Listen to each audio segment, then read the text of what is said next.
Jadi ini adalah bentuk program untuk penjadwalan FCFS, di mana di sini bisa dilihat ada fungsi untuk menemukan waiting time semua proses, di mana ada def find waiting time yang berisi proses, and burst time, lalu waiting time.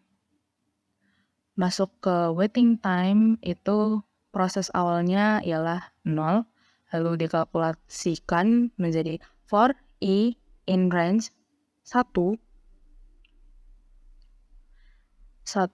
waiting time parameternya, di mana i itu variabelnya, lalu parameter burst time i sebagai variabel dikurang 1 ditambah waiting time i dikurang 1.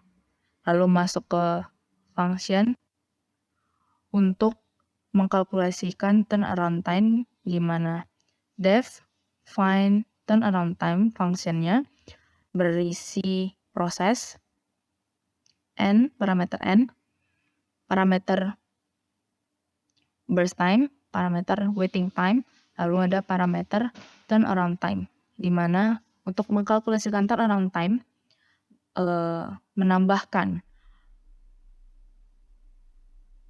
menambah parameter burst time ditambah dengan waiting time. Lalu kita masuk ke function untuk mengkalkulasikan average time, di mana function def find average time berisi parameter proses, n, dan burst time, di mana variabel waiting time itu berisi 0 dikalikan dengan parameter n, lalu ada turnaround time 0 dikalikan dengan parameter n. Di sini ada variabel total waiting time yang berisi 0, di mana lalu ada variabel total turnaround time yang berisi 0, lalu masuk ke function untuk menemukan waiting time dari keseluruhan proses, di mana find waiting time functionnya itu yang berisi parameter proses, n, burst time, lalu waiting time, di mana kita masuk ke function untuk menemukan turnaround time dari keseluruhan proses, di mana find turnaround time yang berisi parameter proses, n, burst waiting time, lalu turnaround time, di mana keseluruhan prosesnya itu printout-nya proses burst time ditambah waiting time ditambah turnaround time. Lalu selanjutnya masuk ke mengkalkulasikan total waiting time dan total turnaround time, di mana for i, variable i, in range, class range, n, di mana total waiting time sama dengan total waiting time ditambah dengan variabel waiting time yang berisi variabel i, lalu total turnaround time sama dengan total turnaround time ditambah dengan turnaround time-nya. Lalu untuk print-nya, di mana class string yang berisi i, variabel i, untuk memunculkan nilainya ditambah 1, burst time-nya, parameter burst time, lalu ada parameter waiting time-nya, lalu masuk ke parameter turnaround time-nya. Printout terakhirnya itu ialah average waiting time ditambah dengan class string-nya, yaitu untuk menampilkan total waiting time-nya. Ini untuk nilainya, menampilkan nilainya, di mana print out untuk average turnaround time-nya, total turnaround time, lalu kita masuk ke driver code, itu untuk memunculkan yang terakhir, solusi terakhir, di mana jika name, string name, main, proses ID, lalu burst time all prosesnya itu berisi 10 58 nilainya. Lalu kita akan mencoba untuk debuggingnya. Adalah hasil dari debuggingnya, di mana average waiting time-nya itu bernilai 8,334, lalu average turnaround time-nya itu bernilai 16,0. Jadi ini nilai dari average waiting time-nya dan turnaround time-nya. Ini ada jawab tabel, itu ada jawab di sini ada P1, P2, P3 dan P4 atau bisa disebut dengan proses 1 sampai dengan proses 4. Nah, selanjutnya ada arrival time atau disebut dengan waktu tunggu. Di waktu tunggu tersebut ada angka 0, 2, 4 dan 6. Dan selanjutnya adalah burst time yaitu waktu eksekusi. Di waktu eksekusi tersebut ada angka 5, 8, 3 dan 2. Contohnya itu ini, di sini ada gancar. Nah, yang pertama itu adalah di waktu tunggu 0 P1 karena angka 0 ini langsung dieksekusi dan selanjutnya adalah 2 4 yaitu 4 P2 dan P3. Nah, contohnya seperti ini. P2 2, P3 4. Nah, setelah dieksekusi dan langsung ke 5. 5 yaitu adalah dari burst time atau disebut dengan waktu eksekusi di sini. Dan di waktu eksekusi ini juga terdapat P2 dan P3. Setelah digabungkan langsung ke 13 karena membutuhkan 8. 8 waktu eksekusi. Jadi 5 ditambah 3, ditambah 8 sama dengan 13. Dan selanjutnya adalah di P2. P2 ini ada waktu tunggu 6 yaitu P4 proses 4. Proses 4 dengan waktu waktu eksekusi 2 ini. Setelah dieksekusi lanjut ke P3 ini. P3 yaitu dari 13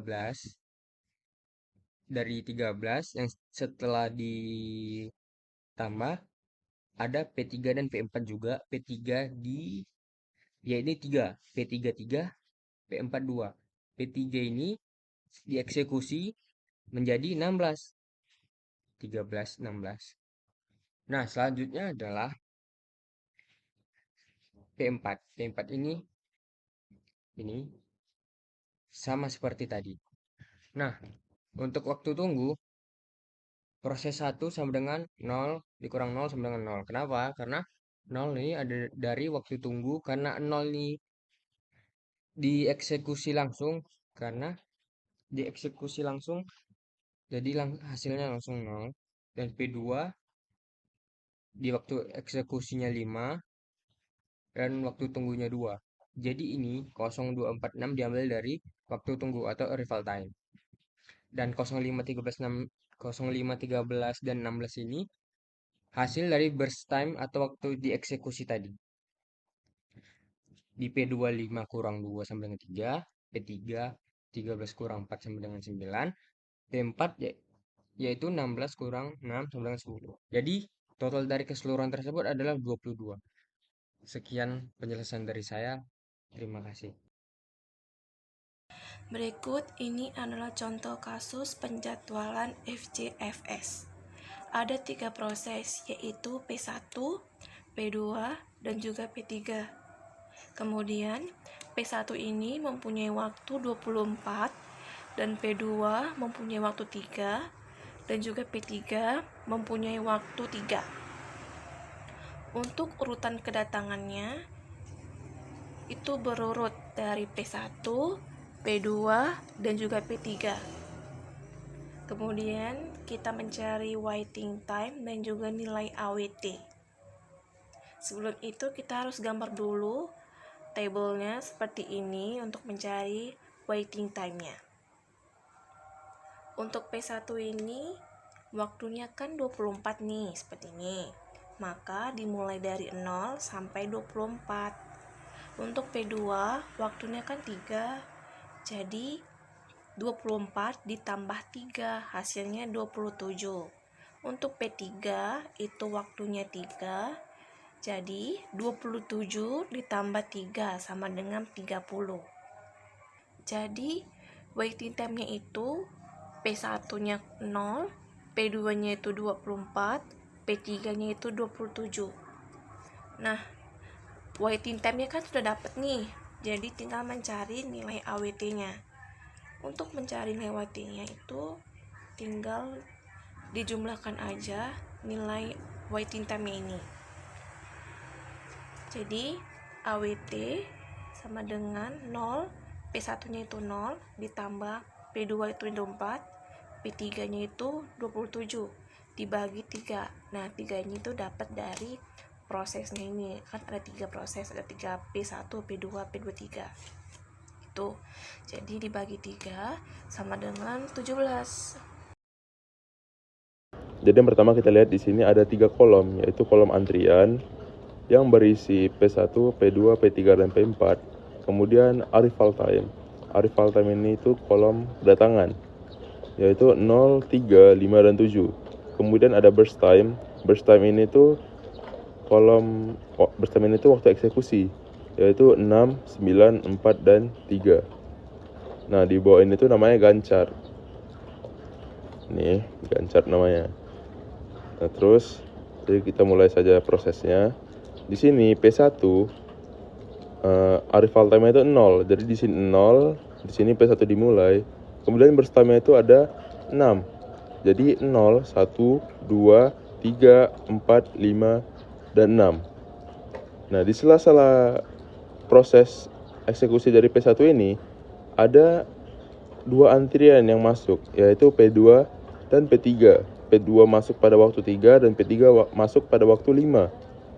Nah, jadi mereka ini nggak bisa ngeganggu proses eksekusinya si P1. Jadi harus nunggu P1-nya selesai baru gantian dieksekusi. Kemudian kita masuk P2. Nah, setelah P1 ini udah dieksekusi, kita masuk P2 yang burst time itu adalah 9. Jadi 6, 7, 8, 9, 10, 11, 12, 13, dan 14. Nah, di sela-sela eksekusi dari P2 ini terdapat satu lagi P atau antrian yang masuk ke dalam, yaitu adalah P4 yang masuk pada arrival time 7 sesuai di sini. Nah, jadi setelah selesai P2 ini kita masuk ke P3. P3 burst time-nya adalah 4. Jadi dia dimulai dari 14, 15, 16, 17, dan 18. Nah, setelah selesai P3 ini, karena tadi nggak ada lagi antrian, jadi selanjutnya kita masuk ke P4. P4 ini burst time itu adalah 3. Nah, jadi dari 18, 19, 20, dan 21. Nah, di sini itu adalah total waktu tunggunya, yaitu di sebelah kiri ini adalah waktu kapan dia mulai dieksekusi, dan di sebelah kanan ini adalah waktu kedatangannya. Jadi misalnya di sini P1, waktu dimulai eksekusinya itu pada detik ke 0. Jadi di sini 0 dan waktu kedatangannya itu 0 juga. Jadi 0 dikurang 0 sama dengan 0. Nah, kemudian P2 ini mulai dieksekusi pada waktu 6. Nah, jadi 6 dikurang waktu kedatangannya yaitu 3. Jadi 6 dikurang 3 sama dengan 3. Nah, di sini P3 waktu eksekusinya itu dimulai pada waktu 14. Sedangkan waktu kedatangannya itu adalah 5. Jadi 14 dikurang 5 sama dengan 9. Dan terakhir P4. P4 ini waktu dimulai eksekusinya adalah pada 18. Sementara waktu kedatangannya adalah 7. Jadi 18 dikurang 7 sama dengan 11. Dan total dari semua waktu tunggu ini adalah 23. Sekian, terima kasih. Jadi urutan pertamanya itu dimulai dari P2, lalu P1, P3, dan P4. P1 itu bernilai 10, P2 5, P3 1, dan P4 itu 9. Jadi memang dia dimulai dari 0 sendiri, ya di sini angka 0. Jadi karena di sini urutannya P2 dahulu, maka kita lihat di sini P2 itu bernilai 5. Ya, jadi di sini kita letak 5. Urutan kedua ada P1, yaitu bernilai 10. Maka 10 ditambah hasil dengan hasil sebelumnya, yaitu 5, maka 10 ditambah 5 hasilnya itu 15. Urutan ketiga itu ada P3, yaitu bernilai 1. Maka 1 itu ditambah dengan hasil sebelumnya, yaitu 15. Jadi 1 ditambah 15 hasilnya itu 16. Yang terakhir ada P4, yaitu bernilai 9.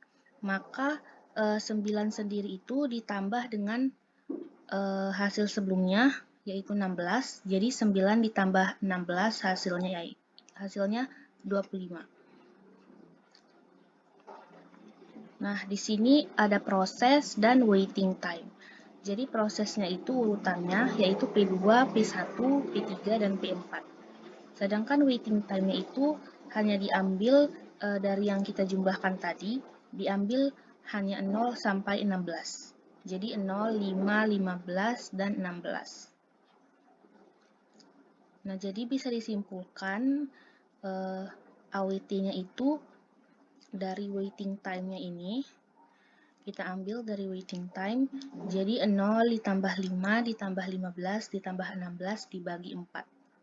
Untuk 4 sendiri itu, kita sesuaikan dengan jumlah waiting time 4, jadi dia dibagi 4, maka hasil dari AWT-nya ini adalah 9. Terima kasih.